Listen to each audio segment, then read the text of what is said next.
Equivalent weight के बारे में। तो any doubt in that lecture? Equivalent weight समझ में आया सभी को, किस तरह से इक्विवेलेंट वेट निकालते हैं? तो जो केसेस याद रखने, जो भी केसेस हमने डिस्कस किए, इजंट इट? तो पहला केस क्या था? आयन के लिए इक्विवेलेंट वेट। दूसरा केस हमने कंपाउंड और एलिमेंट की इक्विवेलेंट वेट निकाली। थर्ड केस में हमने रेडॉक्स रिएक्शन के लिए इक्विवेलेंट वेट कैलकुलेट की। फोर्थ था एसिड और बेस के लिए इक्विवेलेंट वेट। और लास्ट हमने डिस्कस किया the equivalent weight of disproportionation reaction. Done. और उसके बाद मैंने एक सिंपल सा फॉर्मूला बताया कि नंबर ऑफ इक्विवेलेंट कैसे निकाला जाता है। तो क्या फॉर्मूला था नंबर ऑफ इक्विवेलेंट का? गिवन मास अपॉन इक्विवेलेंट मास। क्लियर? तो आज कुछ और बेसिक फॉर्मूलाज और टर्म्स डिस्कस करेंगे इस चैप्टर में। That would be the last lecture of this chapter redox. तो नेक्स्ट टॉपिक होगा बेटा, that is law of equivalent. Put it. Next topic, write down law of chemical equivalence or simply law of equivalence.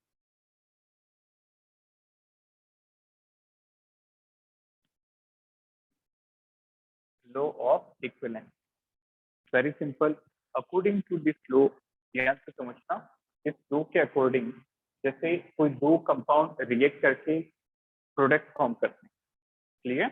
Let's suppose दो compound A and B are combined to form product, any product B. तो law of chemical equivalence क्या बताता है कि जब कभी compound react करेंगे वो हमेशा अपने इक्विवेलेंट वेट के रेशियो में रिएक्ट करेंगे। That means weight of A react upon weight of B react is equal to the equivalent weight of A equal to equivalent weight of B. Put it. Always compound or element will combine in the ratio of their equivalent weight. Note down. According to this law,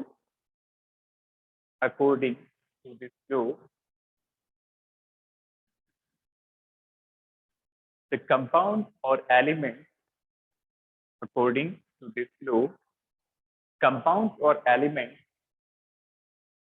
will always combine. Compound or element will always combine in the ratio of their equivalent weight. Will always combine in the ratio of their equivalent weight. Clear? तो इसके according जब भी कोई भी element या compound react करते हैं तो वो हमेशा अपने इक्विवेलेंट वेट के रेशियो के प्रोपोर्शन में रिएक्ट करेंगे। जैसे इस रिएक्शन के अंदर A और B आपस में रिएक्ट कर रहे हैं। Getting my point? A and B are reacting with each other. तो ये किस रेशियो में रिएक्ट करेंगे? If we talk about weight of A reacted divided by weight of B react is equal to the ratio of their equivalent weight. That is equivalent weight of A, equivalent weight of A upon equivalent weight of B, equivalent weight of B, like that. Very simple. बस यही याद रखना है कि हमेशा जब भी वो रिएक्ट करेंगे ये कंबाइन होंगे तो हमेशा अपने इक्विवेलेंट वेट के रेशियो में कंबाइन। क्लियर? तो A का मास अपॉन B का मास कितना रिएक्ट किया, ये उनके इक्विवेलेंट वेट के रेशियो के बराबर है। Equivalent weight of A divided by equivalent weight of B। जैसे उसी को हम ऐसे भी डिनोट कर सकते हैं, WA is the weight of A reacted, WB is the weight of B reacted. This is equal to equivalent weight क्या हो जाएगा बेटा? A का EA और B का equivalent weight EB। This is the law of equivalence. ठीक है? तो हमेशा कंपाउंड अपने इक्विवेलेंट वेट के रेशियो में कंबाइन करता है। अब इसी को हम फर्दर एक्सटेंड कर सकते हैं। देखो, we can write this as WA upon EA को इस तरफ ले आए तो ये बन गया WA अपॉन EA और ये बन गया WB अपॉन EB। अच्छा याद करो, कल हमने एक फॉर्मूला पढ़ा था बेटा, given mass upon equivalent mass. What is that? Anyone? जब गिवन मास को इक्विवेलेंट मास से डिवाइड करते हैं तो क्या मिलता है, नंबर ऑफ इक्विवेलेंट। याद है सभी को? तो देखो इस फॉर्मूले को रीअरेंज करने पे क्या बन गया, given mass of A upon equivalent mass of B, ये क्या बन गए, ए के equivalent equal to given mass of B upon equivalent mass of B, ये क्या बन गया, number of equivalents of B. ठीक है, so this term is equal to number of equivalent of A and this is equal to number of equivalent of B. Got it? तो इससे हमने एक और कंक्लूजन निकाल दिया कि जब भी कंपाउंड रिएक्ट करेंगे तो उनके इक्वल इक्विवेलेंट रिएक्ट करेंगे। Got it? पहला डेफिनेशन क्या था, substance combine in the ratio of equivalent weight. तो हमने देखा ए और बी का कितना वेट कंबाइन करेगा, A upon A B equivalent weight के रेशियो में। हमने इसको रीअरेंज कर दिया, ए को इस तरफ ले आए और डब्ल्यू बी को उस तरफ, तो ये बन गया E W A upon E A, number of equivalents of A. Clear? W B upon A B क्या बन गया, number of equivalents of B. तो इसी डेफिनेशन से एक और कंक्लूजन निकाल सकते हैं कि जब भी कंपाउंड रिएक्ट करेंगे तो उनके हमेशा सेम इक्विवेलेंट रिएक्ट करेंगे। क्लियर? तो write down second statement of the law of equivalence. Write down, always in a given reaction, always in a given reaction, equal equivalent in a given reaction, equal equivalent of reactant, equal equivalent of reactant will react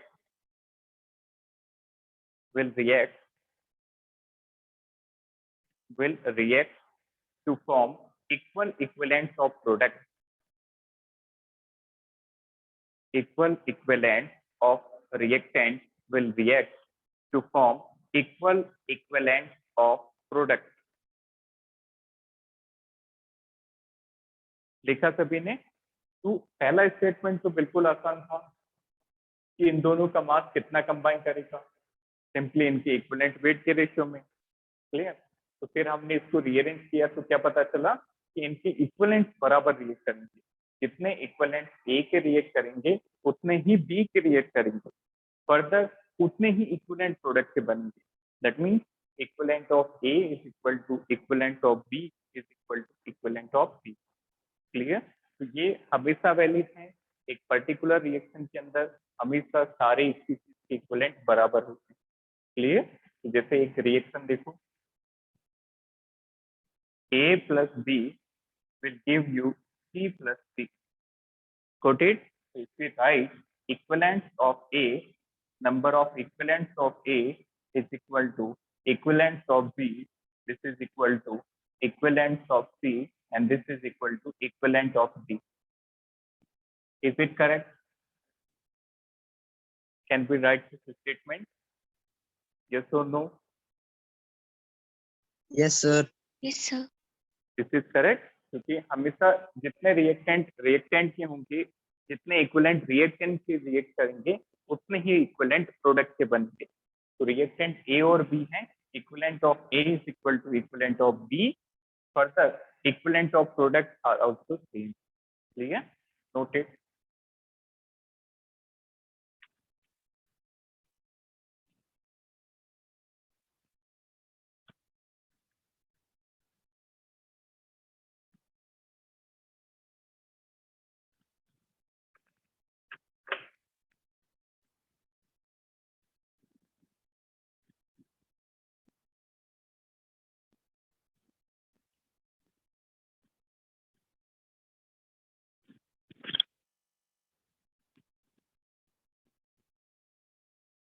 चलिए next definition, that is law of reciprocal proportion. ये हमने बेटा chapter 1 में discuss नहीं किया था, याद है? Laws of chemical Yes, combination, sir. Laws of chemical combination में हमने एक डिस्कस किया था law of conservation of mass, एक हमने डिस्कस किया था law of constant proportion, and one we discuss law of multiple proportion. और इसके अलावा कौन कौन से लॉज हमने डिस्कस किए? Avogadro law. Very good, Gay-Lussac law Yes, and sir. Avogadro. Yes, Dalton's law, that is in gaseous state. Yeah. So in chapter 1 we discussed some laws of chemical combination. तो जिससे हमने predict किया कि जो reactant है वो किस ratio में कंबाइन होंगे और किस तरह से प्रोडक्ट बनाएंगे। क्लियर? तो law of conservation, law of multiple proportion, definite proportion, Gay Lussac law, Avogadro rotate that we discuss.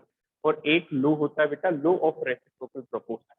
तो ये इस चैप्टर से रिलेटेड है that we are going to discuss now. Write down law of reciprocal proportion.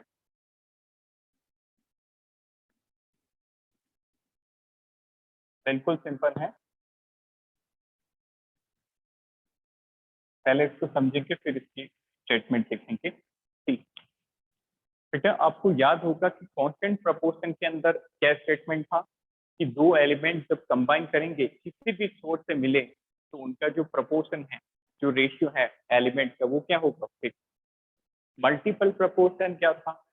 जब दो element react करके दो या दो से ज्यादा कंपाउंड बनाते हैं तो उस एलिमेंट का मास जो दूसरे के फिक्स मास से कंबाइन करता हो will bear a simple ratio. ठीक है? तो यहाँ पे क्या होगा, यहाँ पे एक्चुअल में तीन एलिमेंट कंबाइन करें। देखो कैसे, जैसे फॉर एग्जांपल हमने कार्बन की रिएक्शन हाइड्रोजन और ऑक्सीजन से करा, तो कार्बन और हाइड्रोजन का बेटा कॉमन कंपाउंड क्या है? ये तो कार्बन और ऑक्सीजन का कॉमन कंपाउंड क्या है? CO2। Clear?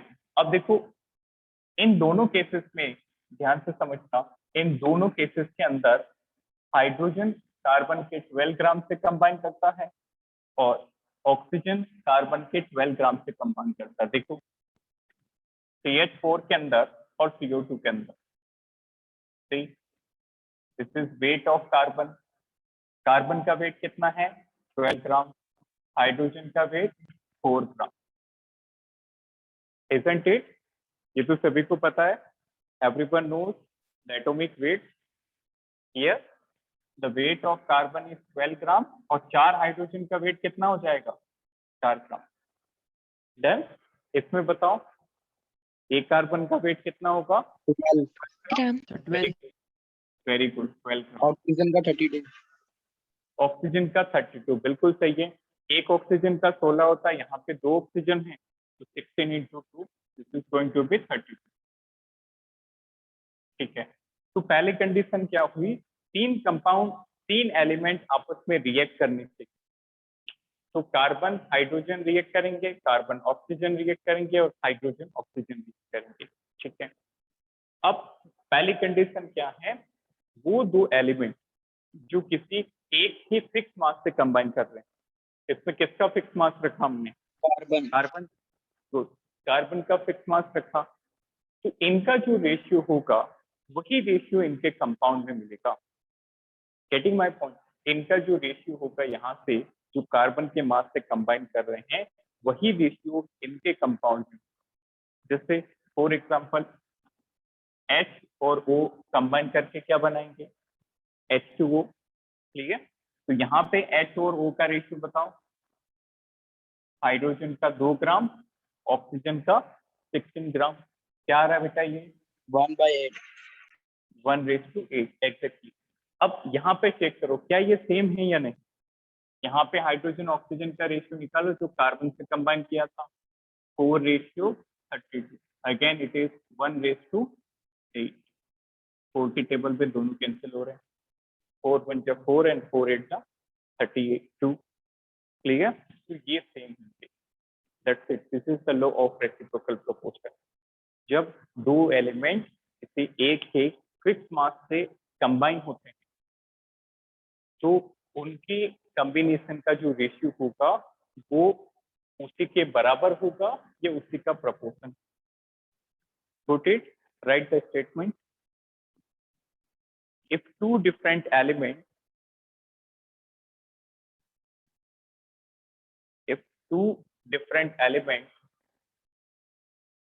combines with combines with same mass if two different elements combine separately, if two different elements combine separately with the same mass of third element,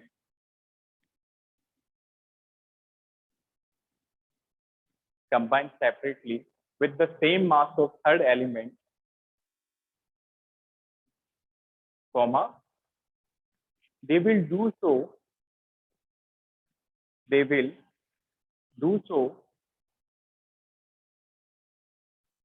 in the same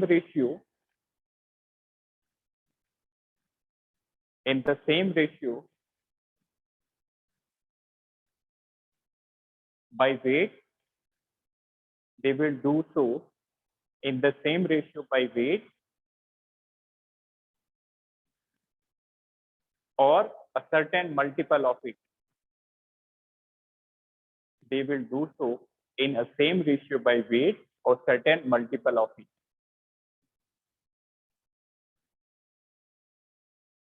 चलिए, लिखा सभी ने?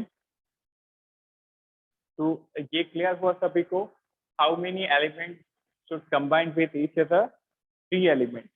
तो हमेशा याद रखना, लो ऑफ रेसिप्रोकल प्रोपोर्शन का यदि क्वेश्चन आता है तो आप क्या चेक करेंगे, वहां पे 3 एलिमेंट कंपाउंड बना रहे हैं या नहीं. क्लियर? तो यहाँ पे 3 एलिमेंट थे, कार्बन, हाइड्रोजन, ऑक्सीजन. लो क्या सजेस्ट करता है कि जो एलिमेंट किसी एक के फिक्स मास से कंबाइन कर रहे हैं, हाइड्रोजन और ऑक्सीजन कार्बन के फिक्स मास से कंबाइन कर रहे हैं, तो जो रेशियो इनके साथ कार्बन के साथ कंबाइन किया, वही रेशियो उसी रेशियो में ये आपस में भी कंबाइन करेंगे. रोटेट, इन्होंने कार्बन के साथ किस रेशियो में कंबाइन हुए, हाइड्रोजन और ऑक्सीजन 1:8 में, उसी रेशियो में आपस में कंपाउंड बनाएंगे. Is that clear to all? Yes, sir. Yes, sir. Yes, sir. Fine. So remember this statement. और ये एक आप कह सकते हैं बहुत ही सिंपलेस्ट एग्जांपल में से है, जिसको आप डायरेक्टली याद रखिए. Carbon, hydrogen, oxygen, carbon hydrogen का कंपाउंड CH4, कार्बन ऑक्सीजन का कंपाउंड CO2 और फिर हाइड्रोजन ऑक्सीजन का compound H2O. Clear? Next write down कुछ और बेसिक टर्म्स हैं. एक होता है बेटा Dulong and Petit formula. Dulong and Petit formula इतना इंपॉर्टेंट नहीं है, एक आध बार कोई क्वेश्चन आया बट डायरेक्ट फॉर्मूला ही पूछा गया था वहां पे. Write down Dulong and Petit formula. तो ये जो डुलोंग और पेटिट फॉर्मूला है, इससे आप एटॉमिक वेट कैलकुलेट करते हैं. Clear? With the help of this formula we calculate the atomic weight. अब ये होता क्या है? Write down, it is the relation between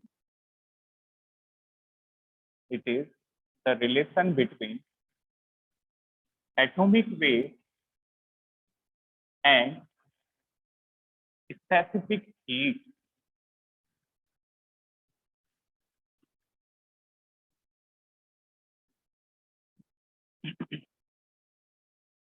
Very simple.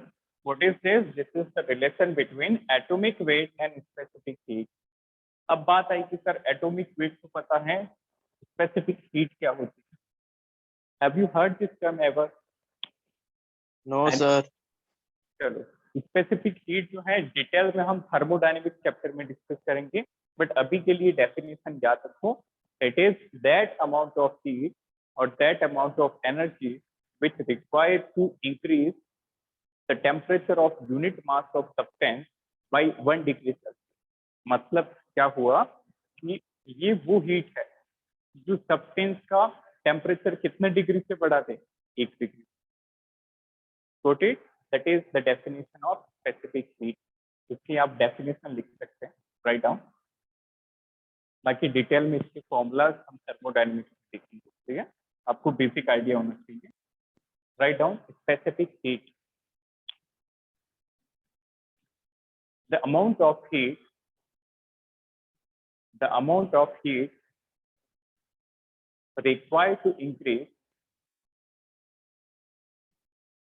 the amount of heat required to increase unit mass of a substance. उसको थोड़ा सा correct करेंगे. I am repeating the statement. The amount of heat required to increase the temperature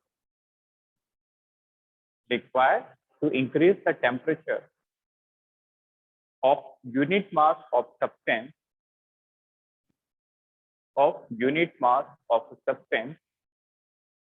by 1 degree Celsius. By 1 degree Celsius. Clear है सभी को? इसको एक बार read करो. क्या स्टेटमेंट कि ये वो हीट है जिसके कारण यूनिट मास का 1 ग्राम का टेम्परेचर इतनी हीट देने पे कितने टेम्परेचर से बढ़ जाएगा? 1 डिग्री सेल्सियस. क्लियर? तो जैसे 20 डिग्री टेम्परेचर है तो उसको 21 करने के लिए हमें कितना हीट देनी पड़ेगी? 1 डिग्री सेल्सियस बढ़ाने के लिए जो हीट लगती है उसी को हम स्पेसिफिक हीट कहते हैं. क्लियर? चलिए तो अब बात करते हैं डुलोंग पेटिट के रिलेशन की. नाउ इनका जो फॉर्मूला है वो किसको रिलेट करता है? एटॉमिक वेट और स्पेसिफिक हीट को. And that formula is atomic weight of element into specific heat is equal to 6.4. This is Dulong and Pettit formula. The product of atomic weight and specific heat is equal to 6.4. तो यहाँ से हम atomic weight calculate कर सकते हैं. That atomic weight is equal to 6.4 divided by specific heat. इसी formula को हम एटॉमिक वेट को कैलकुलेट करने के लिए काम में लेते हैं. क्लियर? स्पेसिफिक हीट और एटॉमिक वेट का प्रोडक्ट 6.4 होगा. इसी की मदद से हमने नेक्स्ट फॉर्मूला डेवलप किया.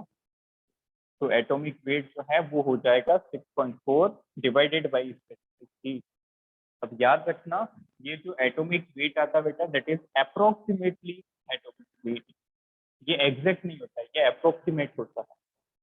Note it, this is approximate weight, not the exact weight. Done. Exact weight कैसे निकालेंगे? ध्यान से स्टेप समझना. This is important. Exact atomic weight निकलेगा by the formula equivalent weight is equal to atomic weight divided by valence factor. इससे हम calculate करते हैं exact atomic weight. Equivalent weight is equal to atomic weight upon valency factor. Note this.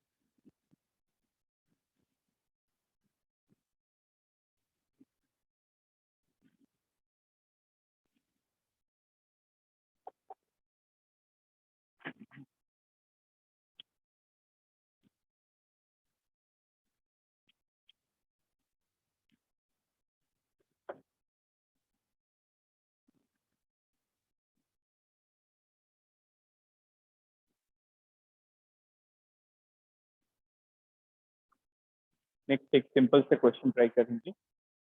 Write down totally formula पे इसके.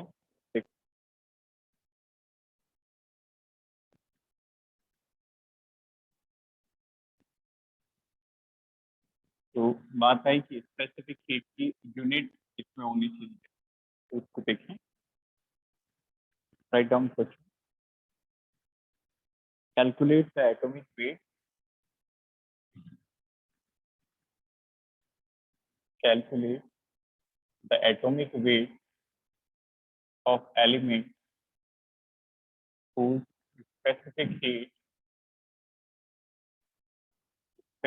heat is given as 0.057 calorie per gram. Shall we? किससे calculate करेंगे? Which formula is applicable? Dulong and Petit, isn't it? आपको specific heat given है और atomic weight पूछा है, बताओ कैसे करेंगे? Tell me the Sir, approximate answer. 112. Very good, 112.28, clear? Approximately 112 करीब आ रहा है, गुड, क्लियर? तो देखो डायरेक्ट स्पेसिफिक हीट और एटॉमिक वेट को रिलेट करने का कहा गया है, तो डायरेक्ट रिलेशन लगा देंगे according to Dulong and Petit formula.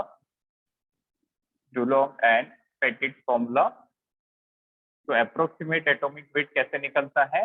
Atomic weight is equal to 6.4 divided by specific heat.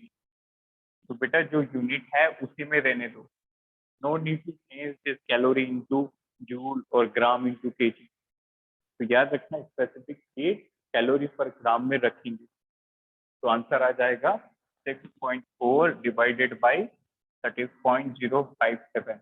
so approximately atomic weight is 112.28. approximately the atomic weight as per Dulong and Pettit formula will be 112.8. then चलिए तो next कुछ और basic terms discuss करेंगे। in chapter 1 we discussed so many concentration terms। याद है concentration terms किसी भी solution की concentration पता करने के लिए? Anyone? Which concentration terms we discussed in chapter number 1? The molarity. Very good. Molarity is one of those. तो हमने स्टार्टिंग की थी W/W से, वेट बाय वेट से। उसके बाद हमने डिस्कस किया W/V, वेट बाय वॉल्यूम। फिर हमने डिस्कस किया V/V, then ppm concentration parts per million. फिर हमने पार्ट्स पर बिलियन डिस्कस किया ppb। Then we discuss mole fraction, isn't it? और उसके बाद हमने कुछ और कॉन्सेंट्रेशन टर्म्स डिस्कस की, that is molarity and molality, ठीक है? तो बेटा इस चैप्टर में भी हम एक और कॉन्सेंट्रेशन टर्म्स इंट्रोड्यूस करेंगे, that is normality, isn't it? We haven't discussed that concentration term in chapter number 1 because उसके अंदर number of equivalent का फॉर्मूला यूज होता है, that's why we are discussing that here. So next topic is normality. This is another concentration term, normality। Simple है, बस formula based है। देखें बेटा नॉर्मलिटी को हम डिनोट करते हैं कैपिटल एन से। अच्छा आपको याद है स्मॉल एम और कैपिटल एम से किसको डिनोट करते हैं? Anyone? The small m molality and capital M molarity. Very good. Small M stands for molality and capital M is molarity, और यहाँ जो नॉर्मलिटी है वो है कैपिटल एन। डन? तो पहले इसकी डेफिनेशन लिखेंगे, write down. it is the gram equivalent of solute, it is the gram equivalent of solute which is dissolved in, it is gram equivalent of solute which is dissolved in 1 liter of solution, which is dissolved in 1 liter of solution. Then now see, it is the gram equivalent of solute which is dissolved in 1 liter of solution. तो formula क्या बन जाएगा? Normality is equal to number of gram equivalent. अब बात आई sir ये gram equivalent क्या होता है? तो बेटा जो इक्विवेलेंट होता है, नंबर ऑफ इक्विवेलेंट, वही ग्राम इक्विवेलेंट है। याद करो मोल्स को हमने ग्राम मोल्स भी कहा था, isn't it? तो equivalents and gram equivalents are exactly same. Then तो फॉर्मूला बन जाएगा normality is equal to number of gram equivalent of solute divided by volume of solution in litre.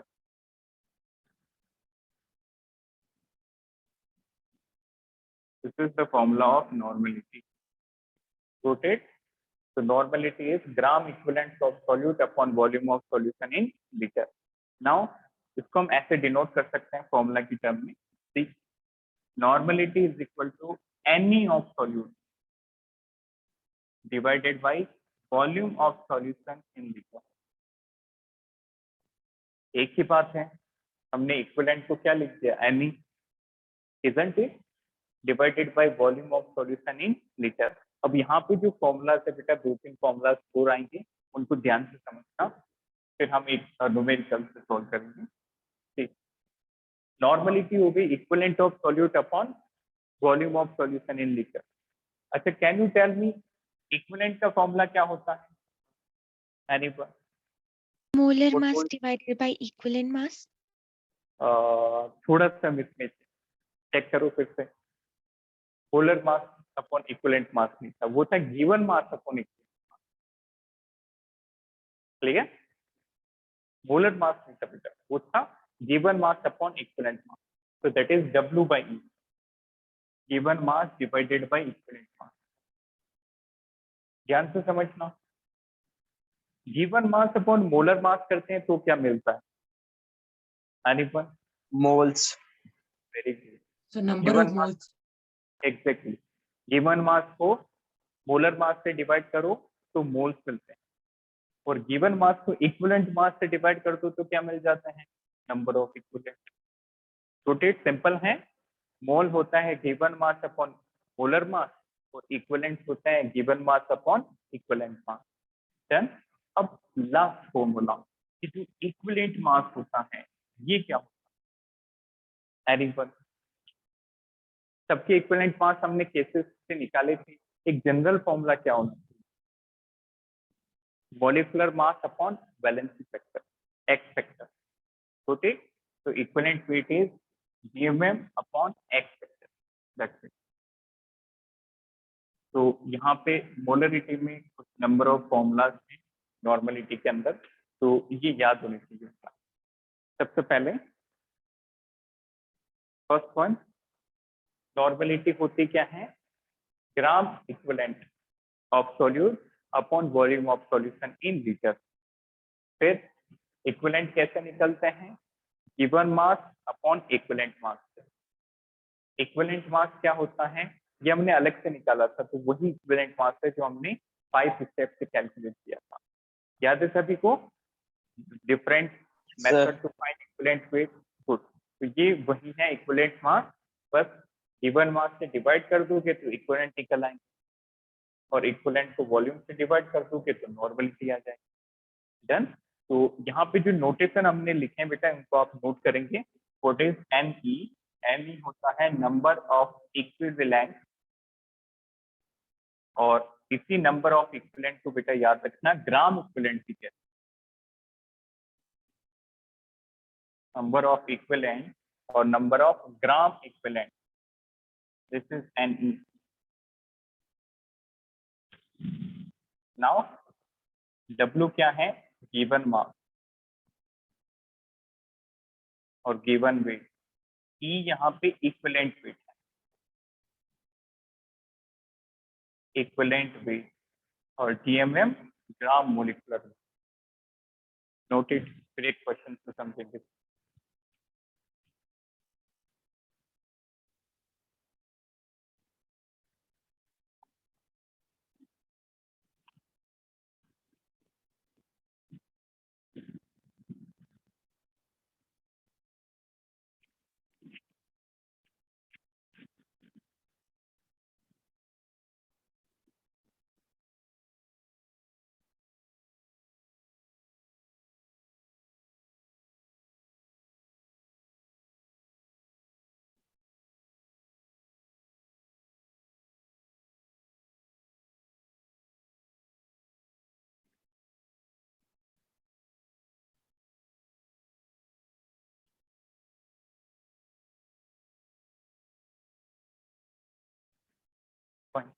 So let us discuss some question of normality. चलिए, तो question number 1 के बाद कुछ और discussion करेंगे.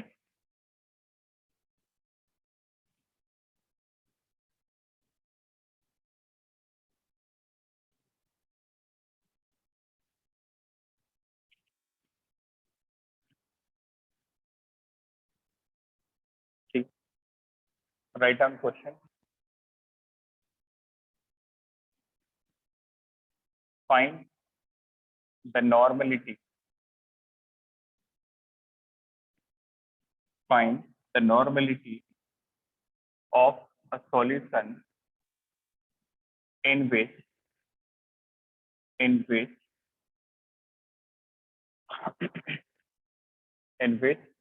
49 grams of H2SO4 is dissolved in 5 liter of solution. सबसे basic question है, try करेंगे। देखो, सबसे पहले रीड करो सॉल्यूट कौन है, किसका सॉल्यूशन बनाया गया। Anyone? H4. Very good, H2SO4 is solute particle. Good, H2SO4 यहाँ पे सॉल्यूट पार्टिकल है, दैट इज H2SO4। ठीक है, नाउ नॉर्मलिटी पूछी है। नॉर्मलिटी निकालने के लिए बेटा क्या क्या रिक्वायर्ड होता है?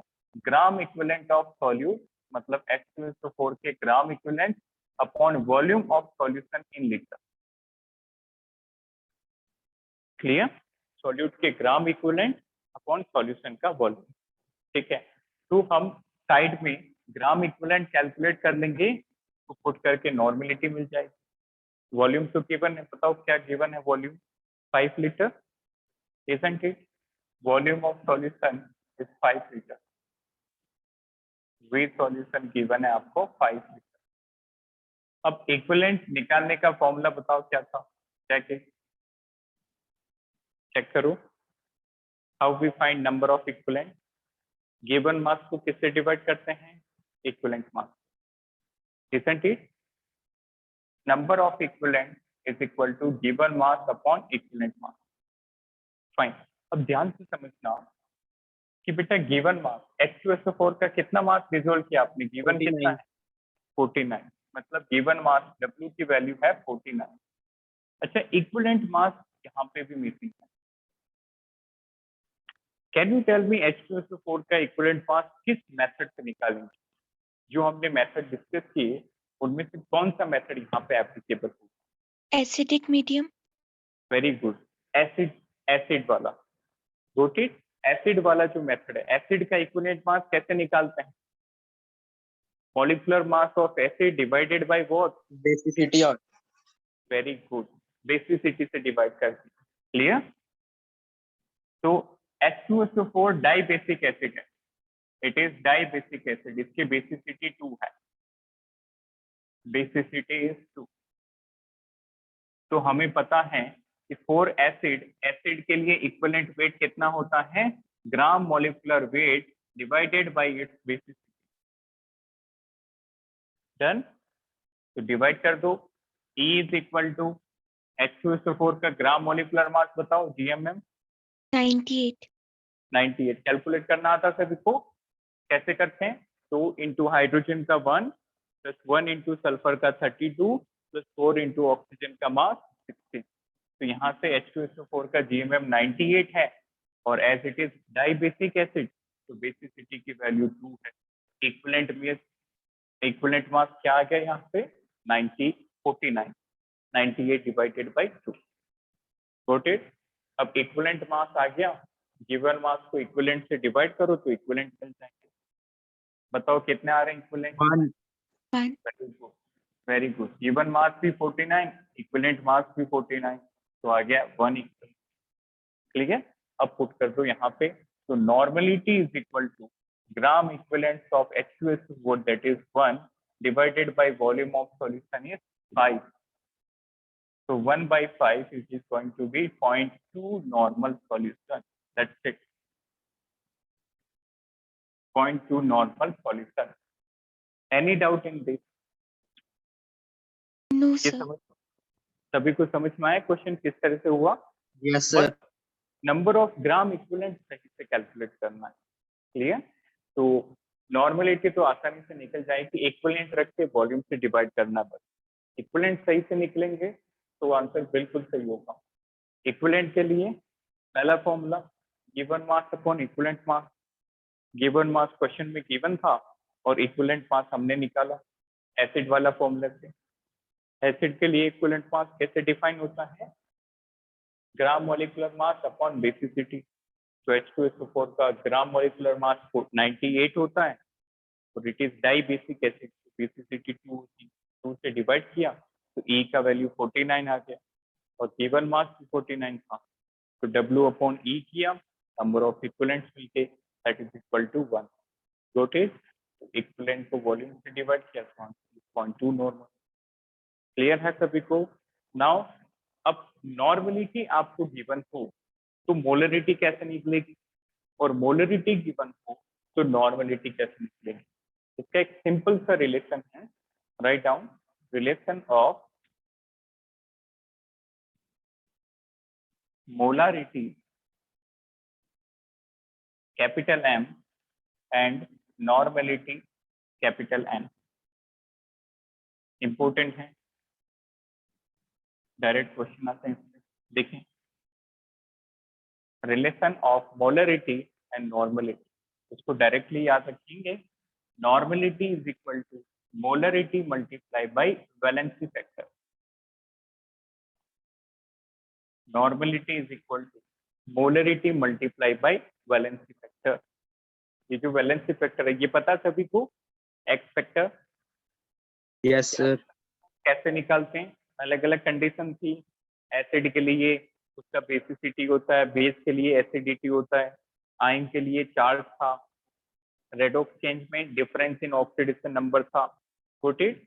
तो molar normality is equal to molarity into valency factor, जिसको हम एक्स फैक्टर लिखते हैं। डन? तो ऊपर वाले क्वेश्चन के अंदर बता बेटा आपको नॉर्मलिटी बतानी। Got it? नॉर्मलिटी तो 0.2 है, मोलरिटी बताओ इन अबो क्वेश्चन। H2SO4 का वैलेंसी फैक्टर क्या है? 2। 2। Very good. जो उसका बेसिसिटी है वही वैलेंसी फैक्टर होता है, जो डिसाइडिंग फैक्टर था इक्विवेलेंट वेट का। यहाँ पे H2SO4 डाई बेसिक एसिड है, बेसिसिटी 2 है, तो बताओ मोलरिटी कितनी आ जाएगी? 0.1। Very good. सिंपल फॉर्मूला है, नॉर्मलिटी 0.2 है, वैलेंसी फैक्टर 2 है, तो molarity is it is going to be 0.1। Good. Normality का वैल्यू पुट कर दो 0.2, मोलरिटी निकालना है, वैलेंसी फैक्टर 2 है H2SO4 का। ऊपर वाले क्वेश्चन मोलरिटी हो जाएगा 0.2 divided by is 0.1 molar. Noted?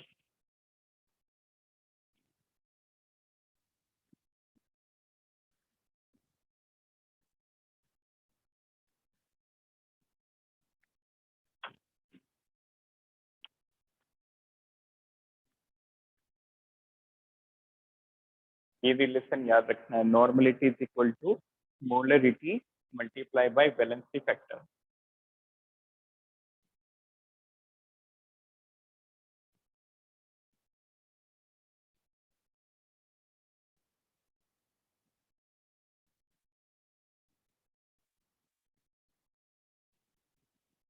Fine. Now write down titration. What is meaning of titration? बेटा ये डिटेल के अंदर आपको लैब के अंदर देखने को मिलेगा टाइट्रेशन होता क्या है। ब्रीफली यहाँ पे हम देखेंगे, हम यहाँ पे इसका कैलकुलेटिव पार्ट करेंगे कि कैलकुलेशन कैसे की जाती है टाइट्रेशन। ओके, तो very interesting topic. School open हो गए सभी के offline? No sir. No sir. अच्छा, अभी नहीं हुए। तो जब भी ओपन हो, आपको यदि लैब में जाने का मौका मिले तो गो फॉर दैट। क्लियर? वहां पे जाना है और आपको अलग अलग प्रैक्टिकल सीखना है। क्लियर? तो टीचर नहीं ले जाते तो जिद करके जाना है। क्लियर? बट एक्सपेरिमेंट आप टीचर को करने देना, खुद से मत करना। क्लियर? हो सकता है अगले बार एक्सपेरिमेंट करने के लायक नहीं रहे, क्योंकि यदि आपने कुछ गड़बड़ की वहां पे तो देर में भी हार्मफुल रिएक्शन। इसलिए अच्छे से आप वहाँ पे जो भी रूल्स रेगुलेशन है लेबोरेटरी के उनको फॉलो करते हुए अच्छे से जाएं और चीजें सीखें, ऑब्जर्व करें, चीजों को देखें। इसके बाद अपना टर्न आने पे फिर आप खुद से देख के करें और अच्छे से सोच के समझ के प्रैक्टिकल करें। क्लियर? तो काफी बार एक्चुअल में practicals are interesting as well as harmful at the same time. Clear? तो वहां पे जब आप प्रैक्टिकल करने जाओगे तो आपको दो तरह के प्रैक्टिकल होंगे। एक होगा बेटा क्वालिटेटिव एनालिसिस, आपको एक नमक का सैंपल मिलेगा, सॉल्ट का सैंपल मिलेगा और उस सैंपल में आपको आयन पता करने रहेंगे। जैसे फॉर एग्जांपल इसमें कौन कौन सा आयन, NH4NO3 दो आयन है, एक कौन सा है अमोनियम, दूसरा है नाइट्रेट। जैसे FeCl3 में कौन से आयन है, फेरिक आयन और chloride ion, ferric chloride. Clear? तो पहला प्रैक्टिकल होता है जिसमें आप आयन के बारे में पता करते हैं और दूसरा प्रैक्टिकल होता है बेटा टाइट्रेशन। आयंस में तो ऐसे पता किया जाता है, आपने अलग अलग रिएक्शन कराई, कभी HCl डाला, कभी H2SO4 डाला, प्रॉपर प्रोसीजर होता है। वहां पे आपको अलग अलग ऑब्जर्वेशन मिलेगी, कभी आपको गैस मिलेगी, कभी पंजेंट गैस मिलेगी, कभी कलर मिलेगा येलो कलर, कभी रिंग बनेगी। तो इन ऑब्जर्वेशन के बेसिस पे आप आयंस का पता कर सकते हैं। क्लियर? टाइट्रेशन में क्या करेंगे, आप एक स्टैंडर्ड सॉल्यूशन की मदद से दूसरे अननोन सॉल्यूशन की कॉन्सेंट्रेशन निकालेंगे। Got it? You will calculate the concentration of unknown solution with the help of standard solution. एक की कॉन्सेंट्रेशन पता होगी, दूसरी की कॉन्सेंट्रेशन निकालेंगे। क्लियर? तो कुछ इस तरह से बेटा अरेंजमेंट होता है। जैसे आपने यहाँ पे एक फ्लास्क लिया, बहुत सिंपल है, यहाँ पे फ्लास्क लिया, मान लो इसके अंदर एसिड है जो अननोन है, इसका कॉन्सेंट्रेशन हमें नहीं पता, अननोन। इसका वॉल्यूम आपने मेजर करके लिया बट इसकी नॉर्मलिटी नहीं पता, वो हमें कैलकुलेट करना है। ठीक है? तो यहाँ पे एक ब्यूरेट की तरह इस तरह से एक आप कह सकते हैं एक ट्यूब की तरह, कांच की ट्यूब होगी लाइक दैट इज ब्यूरेट। तो थोड़ा सा स्ट्रेट बनाएंगे, बहुत ही इंटरेस्टिंग ये एक्सपेरिमेंट होता है। ठीक, इस तरह। ठीक, इसके अंदर बेटा रीडिंग होती है, एक मीटर होता है, स्टॉप वॉच, और यहाँ पे अलग अलग रीडिंग आपको लाइक डन। तो सबसे पहले आपने एसिड सॉल्यूशन लिया जो अननोन है, यहाँ पे हम भरेंगे बेसिक सॉल्यूशन। बेसिक सॉल्यूशन ये नॉन है बेटा, this is known as standard solution. इसका नॉर्मलिटी हमें पता है और वॉल्यूम हम इस एक्सपेरिमेंट से निकाल देंगे। नॉर्मलिटी पता है, वॉल्यूम हम इस एक्सपेरिमेंट से निकाल देंगे। क्लियर? ध्यान से समझना, जिसको अननोन होता है, जो अननोन होता है, जिसकी कॉन्सेंट्रेशन निकालनी होती है, that is known as titrate. और जिसकी मदद से, स्टैंडर्ड सॉल्यूशन की मदद से हम कॉन्सेंट्रेशन निकालते हैं, उसको कहते हैं टाइट रेंज। क्लियर है सभी को? Is there any doubt up to this? Anyone? Clear है? बेसिक टर्म्स पता हुई। यहाँ पे हमने अननोन सॉल्यूशन लिया जो एक एसिड है, इसकी कॉन्सेंट्रेशन पता करनी है। जिसकी कॉन्सेंट्रेशन पता करते हैं उसको टाइट रेट कहते हैं, और जिसकी मदद से कॉन्सेंट्रेशन निकालते हैं दैट इज टाइट रेंज। ठीक है? अब हम क्या करेंगे, यहाँ से ड्रॉप वाइज बेस डालेंगे इस एसिड के अंदर, ड्रॉप वाइज बेस डालेंगे एसिड के अंदर। तो रिएक्शन होगी, क्या रिएक्शन होती है बेटा, acid plus base will give you what, Salt and water. Salt and water. Very good. ठीक है, तो ऐसे यहाँ पे हम बूंद गिराते जाएं। तो बेटा एक टाइम ऐसा आएगा जब ये बेस पूरा का पूरा एसिड से रिएक्ट कर जाएगा, उस पॉइंट को हम कहेंगे and point. Clear? And point वो पॉइंट होगा जहाँ पे ये जो एसिड था पूरा का पूरा बेस से न्यूट्रलाइज हो जाएगा। क्लियर? वो एंड ऑफ टाइट्रेशन हो जाएगा, आपका कैलकुलेशन वाला पार्ट रहेगा, एक्सपेरिमेंट प्रैक्टिकल पूरा हो जाएगा। अब बात है कि ये एंड पॉइंट पता कैसे चलेगा, तो उसके लिए आपने यहाँ पे इंडिकेटर डाला है। किसी एसिडिक सॉल्यूशन में आपने एक इंडिकेटर भी डाल दिया है। अच्छा, इंडिकेटर आपने सुना होगा क्लास 10 के अंदर, वो सब्सटेंस Yes. जो एसिडिक और बेसिक में अलग अलग कलर शो करता है। ठीक है, तो देखो स्टार्टिंग हमने एसिड डाला, फिर ड्रॉप वाइज हमने बेस डाला। तो याद रखना बेटा, ये जो फ्लास्क है ये तो फिक्स रहता है, ये तो अपने स्टैंड पे फिक्स रहता है लाइक दैट, इसका तो एक स्टैंड होता है। बट फ्लास्क आपके हाथ में होता है, तो आप फ्लास्क को कंटिन्यूअसली स्टीर करते रहते हैं, हिलाते रहते हैं। ठीक है, तो एसिड जब बेस से रिएक्ट करेगा तो ऑब्वियसली सॉल्ट और वाटर बनेगा, न्यूट्रलाइज होगा। तो स्टार्टिंग में कुछ एसिड न्यूट्रलाइज हुआ, फिर और न्यूट्रलाइज हुआ, ऐसे करते करते एक टाइम आएगा जब पूरा एसिड जो है वो न्यूट्रलाइज हो जाएगा। इसका मतलब अगली जब बेस की बूंद गिरेगी तो सॉल्यूशन कैसा हो जाएगा? Basic. Very good, it would be basic. Neutralization के बाद जब ड्रॉप बेस की गिराओगी, it is going to be basic. तो सॉल्यूशन का मीडियम एसिड से बेसिक हो जाएगा। तो बताओ इंडिकेटर क्या करेगा? Colour change. ओके, जैसे ही ये एसिड पूरा न्यूट्रलाइज होता है उसी टाइम पे ये इंडिकेटर कलर चेंज करना स्टार्ट करेगा। और जैसे ही कलर चेंज होता है वी कम टू नो कि पूरी रिएक्शन हो चुकी है, अब कैलकुलेशन की जाए। रोटेट, तो एंड पॉइंट पता चला, वो पॉइंट जहां पे पूरा एसिड बेस से न्यूट्रलाइज हो जाएगा। And how we come to know about end point? Because of colour change by indicator. Done. अब जैसे फॉर एग्जांपल ध्यान से समझना, जैसे जैसे ये बेस यहाँ पे डालेंगे तो इसका लेवल नीचे आएगा। ठीक है, तो हमें यहाँ से पता चल जाएगा कि कितना बेस जो है वो एसिड को न्यूट्रलाइज करने में लगा। तो यहाँ पे हमें बेस की वॉल्यूम भी पता चल जाएगा। बेस की नॉर्मलिटी पता थी, स्टैंडर्ड सॉल्यूशन था, वॉल्यूम हमने पता कर ली, एसिड की वॉल्यूम हमने मेजर की, एक फिक्स अमाउंट एसिड डाला। तो सिर्फ क्या मिसिंग टर्म है? एसिड की नॉर्मलिटी N1। क्लियर? तो उसको हम यहाँ से कैलकुलेट कर देंगे।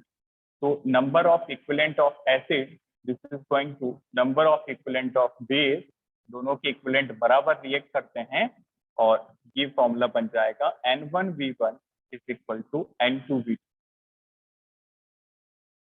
This is the title. Rotate. Now इनमें से कौन सी टर्म मिसिंग है? Tell me which term is missing after experiment? N1। तो N1 यहाँ से निकल जाएगा। Rotate, note it down. Any doubt in this? No, sir. So, समझ पाए सभी को एंड पॉइंट क्या होता है, इंडिकेटर का क्या रोल है, टाइट्रेट किसको कहते हैं, टाइट रेंज किसको कहते हैं? तो टाइट्रेशन को कैसे डिफाइन करेंगे? It is the process by which we find the concentration of unknown solution with the help of standard solution. Clear? So write down definition of titration. It is the method by which we find the concentration of unknown solution. We find the concentration of unknown solution with the help of standard solution. With the help of standard solution. लिखा सभी ने? Take screenshot.